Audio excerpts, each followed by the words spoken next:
আমরা হার পক্ষে ছিলাম, আমরা হার পক্ষে আছি। আমরা জনগণের সুপ্রিম উইলে আমরা সম্মান দেখিয়েছি, আমরা দেখিয়ে যাব। এই সংসদ মানুক আর না মানুক, গণভোটের রায় আমরা বাস্তবায়ন করবো, আদায় করে ছাড়ব। অতীতের রেকর্ড এই বাংলাদেশে আছে। ক্যারটেকার সহজে আসে না। ওই রকমই আমাদের একটা বিল ফেলে দেওয়া হয়েছিল।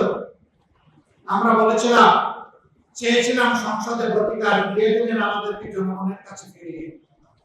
আমরা জনগণকে নিয়েই দাবি আদায় করবো এবং দাবি আদায় করছি। এবারও আমরা চেয়েছিলাম সংসদের ভিতরে ইতিবাচক গঠনমূলক বিতর্কের মধ্য দিয়ে তার অবসান হোক, জনগণের আকাঙ্ক্ষা প্রতিফলন হোক। না, এই সংসদ আমাদের আকাঙ্ক্ষাকে উপলব্ধি করতে, সম্মান করতে ব্যর্থ হয়েছে। আমরা তাই বলেছি, জনগণের রায় বাস্তবায়নের জন্য এখন আমরা সংসদ থেকে জনগণের কাছে ফিরে যাচ্ছি। এবং গত পরশুদিন জনগণকে সাথে নিয়ে প্রথম কর্মসূচি বাস্তবায়ন হয়েছে। এটা শুরু। এর ভিতর দিয়ে ইনশাআল্লাহ যে আন্দোলন গড়ে উঠবে, এটা কোন দল, ব্যক্তি, গোষ্ঠীর জন্য হবে না, এটা হবে আপনার মানুষের জন্য। অন্ধকার সাদা চরিত্র বারবার হারায়। আমরা একবার হারিয়েছি, এই চরিত্রে এখন দাঁতে কামড় দিয়ে আমরা ধরে রাখবো ইনশাআল্লাহ। আমি আর কথা বাড়াচ্ছি না, আমি দুঃখ প্রকাশ করছি। পর্যাপ্ত সময় হাতে নিয়ে রওনা করেছিলাম, আসতে পারলাম না। কেন জানেন? বাংলাদেশ তেলের উপরে বাসছে, আমি আসতে পারি। 200-র বেশি সার্ভিস ও ফিচারে লেনদেনের সব বিকাশ অ্যাপে সম্ভব। সংসদে যখন সরকারি দলের মন্ত্রীরা কথা বলে, এমপিরা কথা বলে, তখন মনে হয় বাংলাদেশে এখন দুধের নহর নয়, তরল সোনার নহর হয়ে যাচ্ছে।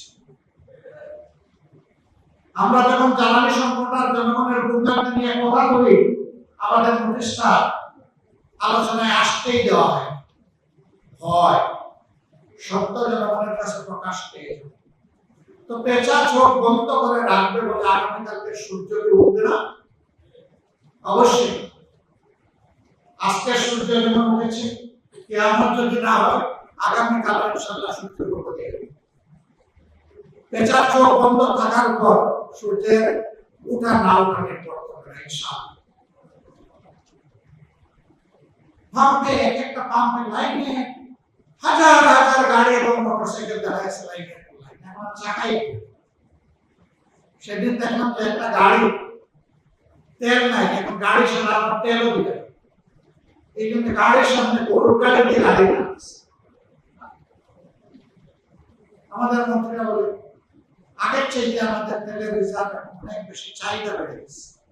তো তোমরা তোমাদের থেকে ব্যবস্থাপনার দুর্বলতা, এটা তোমরা শুনতে এলো না। জনগণকে কেন বোঝানো হয়েছে? আজকে সেই গাড়ির চাপে পড়ে আমার গাড়ির তেল প্রায় শেষ হয়ে গেল। 1 ঘন্টার মতো এই রাস্তায় কাটে গেলাম। একদিকে তেল পাই না, আর একদিকে তেল যা আছে ওই তেল না পাওয়া ভাইদের কষ্টের কারণে এই তেল শেষ।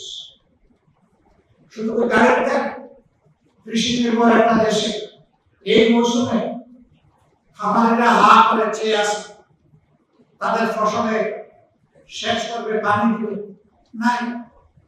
আবার ওই কুলাইয়েতে আবার তেল দেয় না, ডিজেল দেয় না, বলেছে না আপনি কার্ড নিয়ে আসেন। সে কার্ড আনবে। এখন তো এই পাম্পগুলো অটোমেটিক্যালি বন্ধ হয়েছে।